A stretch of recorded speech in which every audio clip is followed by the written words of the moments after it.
नमस्कार, मैं हूं आपका शेख मोइनुद्दीन। आज हम पढ़ने जा रहे हैं 10वीं कक्षा द्वितीय भाषा हिंदी पाठ्य पुस्तक से दूसरा पाठ। पाठ का नाम है ईदगाह। यह एक कहानी पाठ है। इस कहानी के लेखक का नाम है प्रेमचंद। हम भाग 1 में पार्ट 1 में प्रेमचंद जी का जीवन परिचय पढ़ चुके हैं। प्रेमचंद जी की रचनाएं, इनका जन्म कब हुआ, मरण कब हुआ, ये सब पढ़ चुके हैं। उन्मुखीकरण, उद्देश्य, विधा विशेष और विषय प्रवेश पढ़ चुके हैं। अब हम पढ़ने जा रहे हैं भाग 2 पार्ट 2। इस पाठ में, इस कहानी में एक छोटा सा लड़का है। उस लड़के के अंदर जो महान गुण है, ऐसे गुणों के बारे में, जो बड़ों का आदर करने का, श्रद्धा करने का, प्रेम करने का जो गुण है, उन्हीं गुणों के बारे में इस कहानी में बताया गया है। अपने अपने पाठ्य पुस्तक पृष्ठ संख्या 6 निकालिए। उसमें देखिए, कहानी इस प्रकार है। रमजान के पूरे 30 रोज़ों के बाद ईद आई है। रमजान में कितने रोज़े रहते हैं? 30 रोज़े। कौन से भी महीने में 30 दिन होते हैं। रमजान के महीना पूरा रोज़ा रखा जाता है। रोज़ा मानी उपवास है। भगवान अल्लाह के नाम पे उपवास रखते हैं, अल्लाह को याद करते हैं। कितना मनोहर, कितना सुहावना प्रभात। ईद के दिन का वातावरण किस प्रकार है, उसी का वर्णन यहाँ पर हो रहा है। कितना मनोहर। मनोहर, मनोहर का अर्थ क्या होता है? मन को हरने वाला। मनोहर, कितना मनोहर है मतलब कितना सुहावना प्रभात है, कितना अच्छा प्रभात है। प्रभात मीन्स सुबह का समय, सूर्योदय का समय। कितना सुहावना है, कितना मनोहर है, मन को छू लेने वाला है। वृक्षों पर कुछ अजीब हरियाली है। वृक्षों पर क्या है? अजीब सी हरियाली है। हरियाली का अर्थ क्या होता है? ग्रीनरी। अजीब, अजीब का अर्थ निराला, अलग, एक अलग प्रकार की हरियाली आज ईद के दिन वृक्षों पर दिखाई दे रही है। खेतों में कुछ अजीब रौनक है। खेतों में क्या है? अजीब सी रौनक। रौनक का अर्थ क्या है? चमक, शाइनिंग। एक अजीब सी शाइनिंग दिखाई दे रही है। और आसमान पर कुछ अजीब लालिमा है। आसमान में, आकाश में, स्काई में किस प्रकार का है? स्काई कुछ अजीब सा लाल रंग सा है, लालिमा छाई हुई है। आज का सूर्य देखो कितना प्यारा, कितना शीतल है। आज का सूर्य किस प्रकार है? प्यारा है, शीतल है, बहुत ठंडा है। मानो संसार को ईद की बधाई दे रहा है। आज का सूरज कैसा दिखाई दे रहा है? संसार को, पूरे दुनिया को ईद की बधाई। बधाई का अर्थ क्या है? शुभकामना, शुभकामनाएं, विशेष दे रहा हो। ईदगाह जाने की तैयारियां हो रही है। इस प्रकार ईद के दिन ईदगाह जाने के लिए तैयारियां हो रही है। ईद की नमाज मस्जिदों में नहीं बल्कि ईदगाह में पढ़ी जाती है। ईद की नमाज अदा करने के लिए सब लोग ईदगाह जाने की तैयारियां कर रहे हैं। लड़के सबसे ज्यादा प्रसन्न है।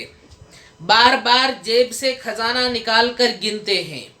महमूद गिनता है 1, 2, 10, 12। उसके पास 12 पैसे हैं। हाँ, यहाँ पर लड़के सब लोग ईदगाह जाने की तैयारियां तो कर रहे हैं, लेकिन लड़के सबसे ज्यादा प्रसन्न हैं। उसमें से बार बार वे अपने जेब से रुपये निकालते हैं, पैसे निकालते हैं और गिनने लगते हैं। ऐसे ही महमूद नाम का बालक गिनने लगता है 1, 2, 10, 12। इस प्रकार गिनता है क्योंकि उसके पास 12 पैसे है। मोहसिन के पास 15 पैसे है। मोहसिन के पास कितने पैसे हैं? 15 पैसे है। महमूद के पास कितने हैं? 12 पैसे। उनसे अनगिनत चीजें लाएंगे, खिलौने, मिठाइयाँ, बिगुल, गेंद और ना जाने क्या क्या। हाँ, इन पैसों से 12 पैसे, 15 पैसे, इन पैसों से क्या लाएंगे? अनगिनत। अनगिनत मीन्स, अनगिनत का अर्थ गिनत मीन्स गिनने लायक। अनगिनत मीन्स अनकाउंटेबल। अनकाउंटेबल चीजें लाएंगे, चीजें खरीद कर, वस्तुएं खरीद कर लाएंगे। जैसे खिलौने खरीदेंगे, मिठाइयाँ खरीदेंगे, बिगुल खरीदेंगे, गेंद और क्या क्या खरीदेंगे। बिगुल, बिगुल का अर्थ क्या है? बिगुल का अर्थ तुरही है। तुरही किस प्रकार की होती है? यहाँ पर देखिए, बिगुल इस प्रकार होता है जो सैनिकों के पास रहता है, सैनिकों को सूचना देने के लिए।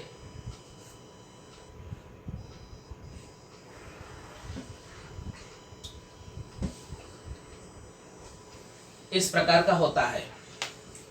जब युद्ध का वातावरण, वहां पर युद्ध करने के लिए सब लोग तैयार होते हैं, तो युद्ध का समय होता है, तो बिगुल बजाते हैं सैनिक। यह बिगुल खरीदेंगे और गेंद खरीदेंगे, ना जाने क्या क्या खरीदेंगे। और सबसे ज्यादा प्रसन्न है हामिद। यहाँ पर हामिद नाम का लड़का सबसे ज्यादा प्रसन्न है। वह बहुत गरीब भी है। क्यों प्रसन्न है? देखिए, वह भोली सूरत का 4-5 साल का दुबला पतला लड़का था। यहाँ पर हामिद का चरित्र चित्रण किया गया है। हामिद के बारे में यहाँ पर चित्रण किया गया है, हामिद के बारे में दर्शाया गया है। हम इमेजिन करने पर, इस पैराग्राफ को पढ़कर हम हामिद का हुलिया वेशधारण किस प्रकार था, हम अंदाजा लगा सकते हैं। हामिद भोली सूरत का, इनोसेंट फेस वाला 4-5 साल का दुबला पतला लड़का था। 4 to 5 years का दुबला पतला, वेरी लीन, बक्का पलचनी, दुबला पतला लड़का था। उसके पिता गत वर्ष हैजे की भेंट हो गया। उसका पिता जो था वह हैजे के कारण, हैजा का अर्थ क्या होता है?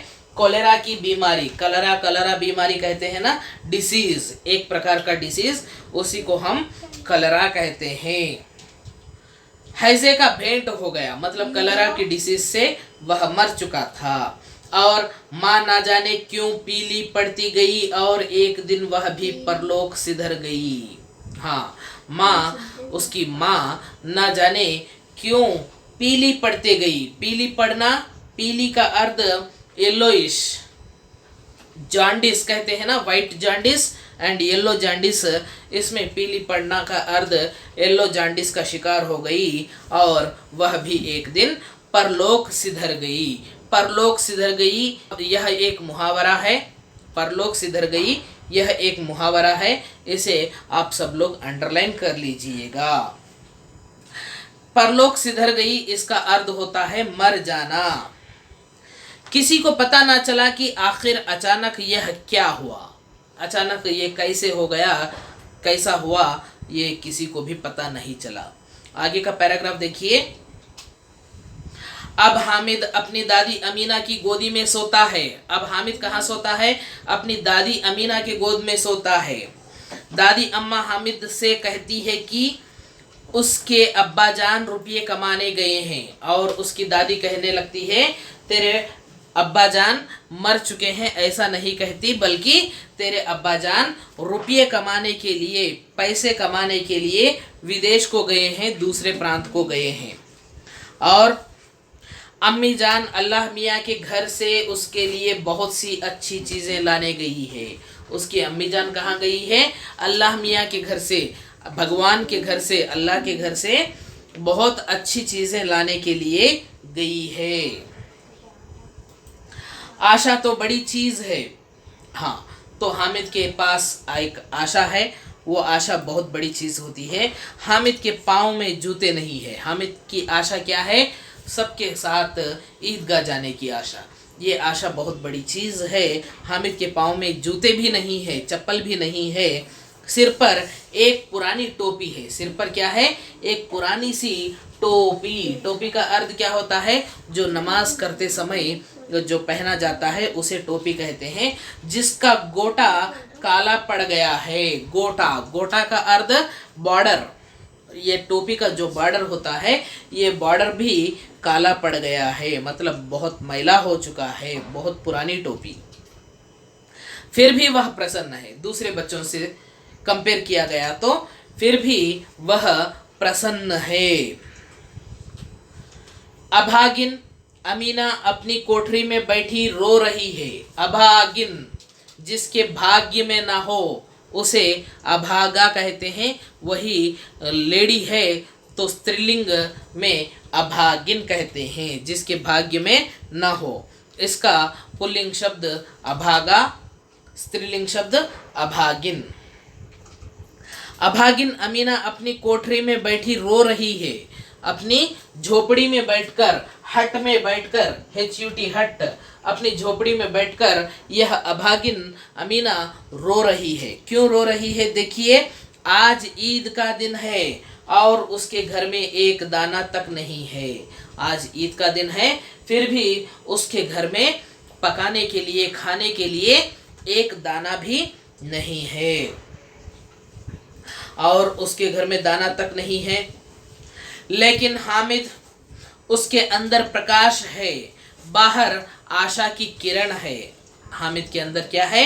एक प्रकार की प्रकाश। प्रकाश मीन्स शाइनिंग, शाइनिंग है, और एक आशा की किरण है। हामिद भीतर जाकर दादी से कहता है, तुम डरना नहीं अम्मा, मैं सबसे पहले आऊँगा, बिल्कुल ना डरना। हाँ, तो यहाँ पर एक बच्चा, अकेला बच्चा कैसे जाएगा यह सोचकर डर रही होगी मेरी दादी कहकर हामिद अपनी कोठरी में जाता है और दादी से कहने लगता है, तुम डरना नहीं अम्मा, बिल्कुल ना डरना, मैं सबसे पहले आ जाऊंगा। अमीना का दिल कचोट रहा है। दिल कचोटना, दिल कचोटना मीन्स दिल के अंदर रह रहकर पीड़ा होना। दिल कचोटना मीन्स रह रहकर दिल के अंदर पीड़ा होना। यह अमीना का दिल कचोट रहा है। गांव के बच्चे अपने पिता के साथ जा रहे हैं। गांव के सारे बच्चे कैसे जा रहे हैं? अपने बाप के साथ, पिता के साथ जा रहे हैं। हामिद का अमीना के सिवा कौन है? हामिद का बूढ़ी अमीना के सिवा कोई नहीं है। भीड़ में बच्चा कहीं खो गया तो क्या होगा? और दादी अमीना सोचने लगी कि अगर भीड़ में यह बच्चा खो गया तो क्या होगा। खो जाना मीन्स मिसिंग, मिस होना, तो मिस हो गया तो क्या करेंगे। 3 कोस चलेगा कैसे? 3 कोस, कितने कोस? 3 कोस। 1 कोस का अर्थ होता है, 1 कोस इज इक्वल टू लगभग 3 किलोमीटर की दूरी होती है। ईदगाह जाने के लिए उसके गांव से कितनी दूर पड़ता है? 3 कोस, लगभग 8 से 9 किलोमीटर की दूरी पड़ती है। 3 कोस कैसे चलेगा? पैरों में छाले पड़ जाएंगे। उसके पास जूते भी नहीं है, चप्पल भी नहीं है, नंगे पैर चलेगा तो छाले पड़ जाएंगे, पपोले आ जाएंगे। छाले का अर्थ क्या है? पपोले, बबुल्स, बबुल्स आ जाएंगे। त्रुष, जूते भी तो नहीं है। वह थोड़ी दूर चलकर उसे गोदी में ले लेगी, लेकिन यहाँ सेवैयाँ कौन पकाएगा? हाँ, दादी सोच रही है कि यह छोटा सा बच्चा, उसके पास जूते भी नहीं है। अगर मैं उसके साथ जाती तो कुछ दूर मैं उठा लेती और कुछ दूर वह चलता, लेकिन यहाँ पर भी काम तो है। ईद का दिन है, घर में रहकर सेवैयाँ कौन बनाएगा? शीर खुरमा कौन बनाएगा? पैसे होते तो लौटते लौटते सारी सामग्री जमा करके झटपट बना लेती। अगर मेरे पास पैसे होते तो सारी सामग्री आते समय ले आकर झटपट पूरा मैं बना लेती, लेकिन पैसे भी नहीं है। यहाँ तो चीज़ें जमा करते करते घंटों लगेंगे, यहाँ तो उनके घर से एक चीज़, इनके घर से एक चीज़, ऐसा लाने में घंटे लग जाएंगे। गांव से मेला चला और बच्चों के साथ हामिद भी जा रहा था। शहर का दामन आ गया। सड़क के दोनों ओर अमीरों के बगीचे हैं। हाँ, गांव से मेला जा रहा था, उस मेले के साथ हामिद भी जा रहा था, बच्चों में हामिद भी था। और शहर का दामन आ गया। जो शहर में ईदगाह है उस शहर का दामन, दामन मीन्स बॉर्डर, उस शहर का बॉर्डर आ चुका था। सड़क के दोनों किनारे, सड़क पर जा रहे थे, इस ओर भी और इस ओर भी, दाएं और बाएं दोनों किनारे भी अमीरों की बगीचे आ रहे थे। बगीचे, अमीरों के बगीचे मीन्स रिच पर्सन्स के फार्म हाउसेस, फार्म लैंड्स आ रहे थे। बड़ी बड़ी इमारतें, अदालत, कॉलेज, क्लब, घर आदि दिखाई देने लगे। उसके बाद फार्म हाउसेस के बाद बड़ी बड़ी इमारतें, अदालत, कॉलेज, क्लब, घर आदि सब कुछ दिखाई देने लगे। ईदगाह जाने वालों की टोलियां भी नजर आने लगी। तो आसपास के पूरे गांवों से वहां पर ईदगाह के लिए लोग आ रहे थे। टोलियां दिखाई दे रही थी। टोलियां का अर्थ क्या होता है? टोली का अर्थ ग्रुप, टोलियां का अर्थ ग्रुप्स। टोलियां नजर आने लगी। एक से एक भड़कीले वस्त्र पहने हुए हैं। उन टोलियों में सब लोग एक से एक भड़कीले, वेरी कलरफुल वस्त्र पहने हुए हैं, कपड़े पहने हुए हैं, नए नए कपड़े पहने हुए हैं। सहसा ईदगाह नजर आई और उसके पास ईद का मेला। ऐसा कुछ दूर जाने के बाद ईदगाह भी नजर आ गया और ईदगाह के पास ईद का मेला भी लगा हुआ था। मेला मीन्स, मेला का अर्थ होता है शॉप्स, जो छोटे मोटे शॉप्स, जो तिरुनाल्लू कहते हैं, अंगड़ी कहते हैं। नमाज पूरी होते ही सब बच्चे मिठाई खाते और खिलौनों की दुकानों पर, मिठाई और खिलौनों की दुकानों पर धावा बोल देते हैं। जैसे नमाज हो गई, नमाज अदा करे, नमाज अदा करने के बाद सारे बच्चे मिठाई की दुकानों पर और खिलौनों की दुकानों पर धावा बोल देते हैं। धावा बोलना, अटैक करना, आक्रमण करना। हामिद दूर खड़ा है, उसके पास केवल 3 पैसे है। हामिद कहाँ पर खड़ा है? सब बच्चों से बिल्कुल दूर, मेले के दूर में खड़ा हुआ है, क्योंकि उसके पास केवल 3 पैसे है। मोहसिन भिश्ती खरीदता है। मोहसिन क्या खरीदता है? भिश्ती। भिश्ती का अर्थ क्या है? हाँ, एक प्रकार का थैला जो चमड़े से बना हुआ, मश्क में भरकर पानी ढोने वाला। मतलब एक भिश्ती का अर्थ होता है पानी ढोने वाला, मश्क में पानी भरकर पिलाने वाला या ढोने वाला, पानी ढोकर दूसरों तक पहुंचाने वाला, इसको भिश्ती कहते हैं। मश्क का अर्थ क्या होता है? खाल, दैट मीन्स स्किन, चमड़े से बना हुआ पानी का थैला, उस थैले में भरकर दूसरों को पानी पिलाता है। ऐसा खिलौना वह भिश्ती को खरीदता है। कौन खरीदता है भिश्ती को? मोहसिन खरीदता है। महमूद सिपाही, महमूद क्या खरीदता है?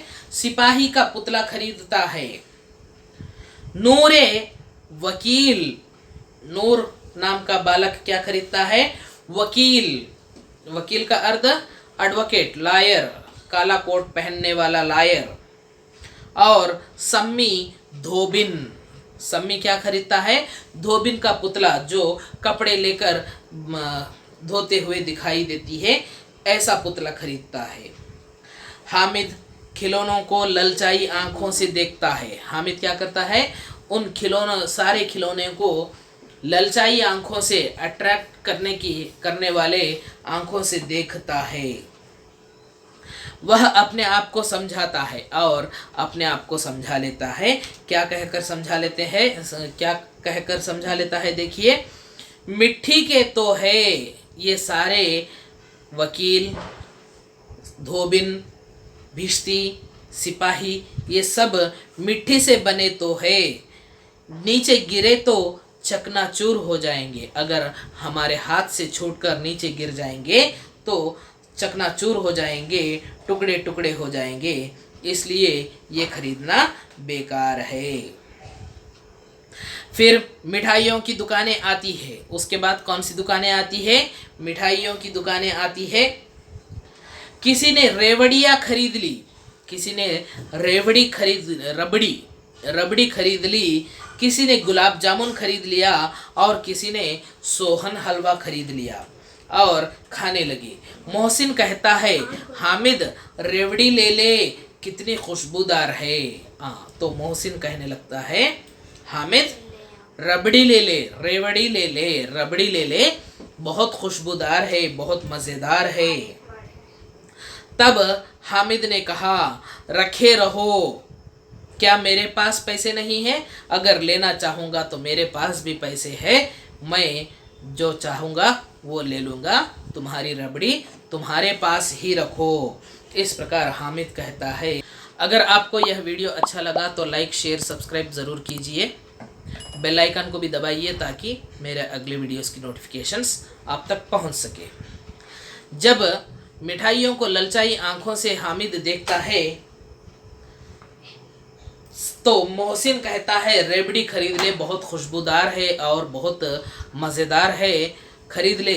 इस प्रकार कहता है तो हामिद, रखे रहो, मेरे पास भी पैसे हैं, मैं खरीद लूँगा, अगर खाने का मन होगा तो मैं ज़रूर खरीदूँगा, अपनी रेवड़ी अपने पास ही रखे रहो। इस प्रकार कहता है। आगे क्या हुआ? हामिद के दोस्तों ने उसका मजाक कैसे उड़ाया, हामिद ने उसको किस प्रकार जवाब कैसे दिया, हम अगले भाग में देखेंगे। तब तक के लिए इजाज़त दीजिए। धन्यवाद।